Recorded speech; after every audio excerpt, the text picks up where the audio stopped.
కథాస్రవంతి నిరంతర కథాప్రసార వాహిని కథల భాండాగారం కథాస్రవంతిని ఆదరిస్తున్న అభిమాన శ్రోతలకు నమస్కారం. ఈనాటి కథకు స్వాగతం.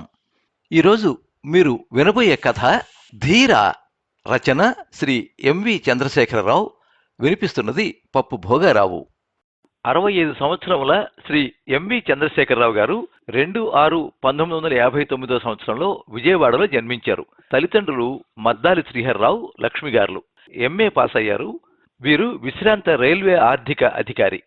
రైల్వేలో ఆర్థిక శాఖలో పలు పదవులు నిర్వహిస్తూ 38 సంవత్సరాల ప్రభుత్వ సేవ చేశారు. వరంగల్, విజయవాడ, నూజివీడు, రాజమహేంద్రవరంలో విద్యాభ్యాసం చేశారు.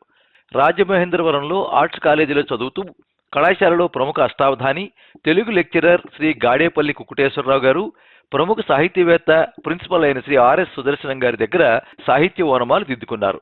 ఇప్పటి వరకు ఈనాడు దినపత్రిక నుండి తపస్వి మనోహరం ఆన్లైన్ పత్రిక వరకు అనేక పత్రికలకు, మహర్షి వాల్మీకి సంస్థ నుంచి శ్రీశ్రీ కళావేదిక దాకా 50 సాహిత్య సంస్థలకు నిత్యం కథలు, కవితలు, వ్యాసములు రాస్తూ ఉంటారు.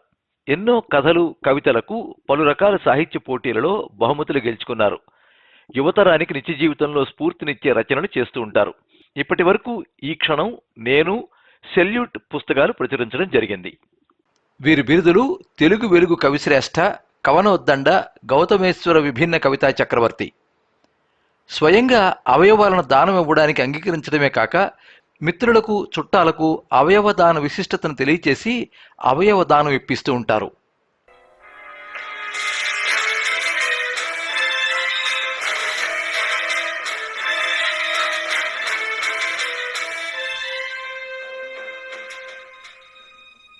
చింతలపల్లి, భద్రాచలం అడవి.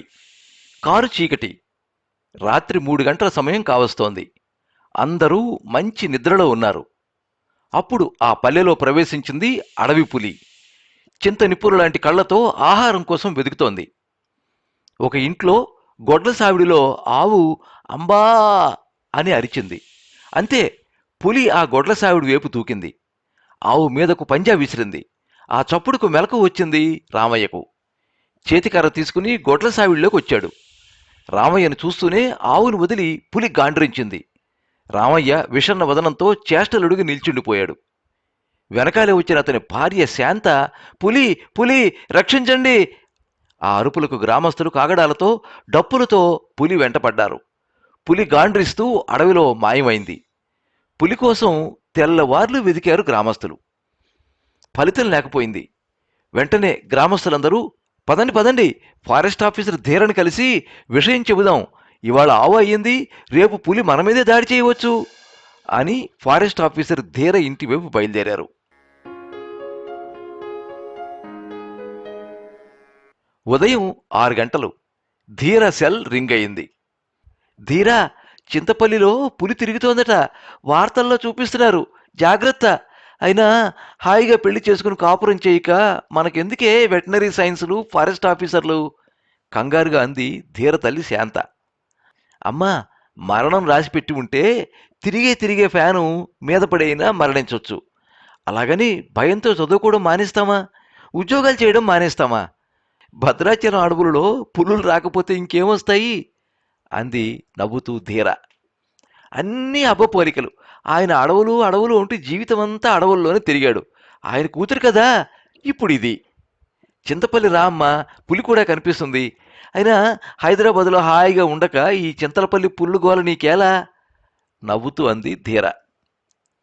మీ నాన్న అడవుల వెంట తిరగడమే కాక నీకు ధీర అని పేరు పెట్టి వెటనరీ సైన్సెస్ చదివించి ఫారెస్ట్ ఆఫీసర్ని చేసి తనలాగే అడవుల చుట్టూ నేను తిప్పుతున్నాడు అంది శాంత. మొదలుపెట్టావో పొద్దున్నే పురాణం అంటూ ఫోన్ తీసుకుని తండ్రి రాఘవరావు, చిట్టి తల్లి జాగ్రత్త, ఒకసారి పులి ఊళ్ళోకి వచ్చిందంటే మళ్ళీ మళ్ళీ వస్తూనే ఉంటుంది అన్నాడు. అలాగే నాన్న, నేను అడవులలో 40 ఏళ్ల అనుభవం ఉన్న ఫారెస్ట్ గార్డు కూతుర్ని అంది ధీర.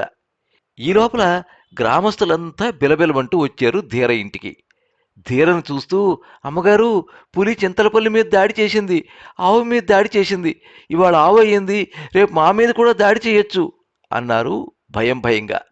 అవునా, పదండి పెడదాం అంటూ చింతలపల్లి వైపు పయనమైంది ధీర.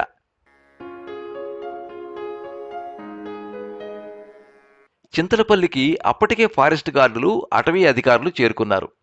పులి పాదముద్రను బట్టి ఎటువైపు వెళ్ళిందో చూశారు. మళ్లీ దాడి చేయవచ్చని అంచనాకొచ్చారు.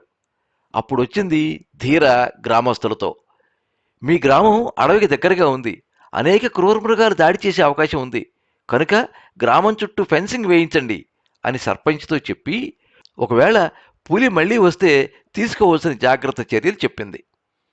ఫారెస్ట్ గార్డులతో పులి అడవి నుంచి గ్రామంలో ప్రవేశించే చోట ఒక పులిబోను పెట్టి అందులో మేకను వదిలి ఫారెస్ట్ గార్డులను కాపలా కాయమంది. ఆ రాత్రి చెట్టుపైకెక్కి పులి ఎప్పుడొస్తుందా అని ఎదురు చూడసాగింది తన రైఫిల్ని గురిచూస్తూ. సమయం రాత్రి 3 గంటలు. కోతులు కిచకిచమని అరిచాయి. నెమళ్ళు కీ అని అరవడం మొదలుపెట్టాయి. నక్కలు ఊళ వేశాయి. మేడం, పులొస్తోంది, పులి వస్తోందనే సంకేతమే ఈ జంతువుల అరుపులు, కేకలు. అవి ఒకదానికొకటి ఇలా పులిరాకను తెలియచేసుకుంటాయి అన్నాడు చెట్టుపైన ధీర పక్కనే ఉన్న ఫారెస్ట్ గార్డు. పులి రామయ్య ఇంటివైపు వచ్చింది. పులి బోనును, అందులో ఉన్న మేకను చూసింది. పులిని చూసి మేక భయంతో మే అని అరిచింది. పులి బోను వంక, చెట్టుపైనున్న ధీర వంక చూసి గాండ్రించింది. ఆ గాండ్రింపు విని గొడ్ల సావిళ్ళలో ఆవులు భయంతో అంబా అని అరిచినాయి. పులి ఒక్క అంగట్లో గొడ్ల సావిట్లోని ఆవుల మీదకు దూకింది. అది చూస్తున్న ఫారెస్ట్ గార్డు చేతిలోని గన్ను ఢామ్ అని పేరింది. ఆ తూటాను తప్పించుకుని పులి రామయ్య పొలంలోంచి పరుగులు తీసింది. ఎదురుగుండా ఫారెస్ట్ గార్డు గన్నుతో నిలబడ్డం చూసి ఒక్క అంగలో అతనిపై దూకింది. అతను తప్పుకోవడంతో వెనకాలే ఉన్న పెద్ద బావిలో పడిపోయింది. లోతుగా ఉన్న నీళ్ల బావి నుంచి బయటికి రావడానికి తీవ్రంగా ప్రయత్నించసాగింది. బావి లోతు ఎక్కువగా ఉండడంతో దాని ప్రయత్నాలన్నీ వృధా అయ్యాయి. చివరకు అలసిపోయి ఎవరు రక్షిస్తారా అని గాండ్రుమంటూ అరవసాగింది. బావి చుట్టూతా ఫారెస్ట్ గార్డులు, గ్రామ ప్రజలు చేరారు. పులిని ఆసక్తిగా గమనించసాగారు. మేడం, పులి అలసిపోయింది, గాయాలు కూడా అయ్యాయి. వెటనరీ డాక్టర్ని, పులిని బయటకు తీయడానికి అటవీ అధికారులకు కబురు పంపుదామా అన్నాడు. అలాగే కబురు పెట్టండి. ఈలోపుగా ఈ బోనుకు తాడు కట్టి నన్ను నెమ్మదిగా బావిలోకి దించండి. పులికి గన్నుతో మొత్తమందు బుల్లెట్ ఇచ్చి బోన్లో పైకి తెద్దాం. కానీ జాగ్రత్త, అది అసలే దెబ్బతిన్న పులి అంది. కానీ మేడం, అది చాలా డేంజరస్ ఐడియా. పులి మీ మీద దాడి చేసే అవకాశం ఉంది అన్నారు గ్రామస్తులు ఆందోళనగా. ఇది మంచినీళ్ల బావి, అందులోనూ పులి గాయపడింది. అందుకే త్వరగా దానిని బావి నుంచి మత్తు ఇచ్చి బయటికి తేవాలి అంది ధీర. నెమ్మదిగా తాళ సాయంతో ధీరను బోనులో బావిలోకి దింపారు ఫారెస్ట్ గార్డులు. పులికి అల్లంత దూరంలో బోను ఆగింది. ధీర మత్తు మందుతో తన గన్ను లోడు చేసుకుంది. ఒకవేళ పొరపాటున తన గురి తప్పితే పులి తన మీద దాడి చేయడం ఖాయం, మరో ఛాన్స్ ఉండదు అనుకుంటూ గన్నుని షూట్ చేసింది. అదృష్టవశాత్తు పులికి కరెక్ట్గా తగిలి నెమ్మదిగా మత్తు మందు ఎక్కసాగింది. పులికి మత్తు మొత్తం ఎక్కేదాకా ఆగి బోనులో పులి చెంతకు వెళ్లి దాదాపు 400 కేజీల బరువు ఉన్న పులిని అతి కష్టం మీద బోనులోకి ఎక్కించింది. సాహసంతో బావిలోకి దిగి పులి ప్రాణాలను, గ్రామస్తులను రక్షించిన ఫారెస్ట్ ఆఫీసర్ ధీర అని మరునాడు అన్ని పేపర్లలో వార్త వచ్చింది.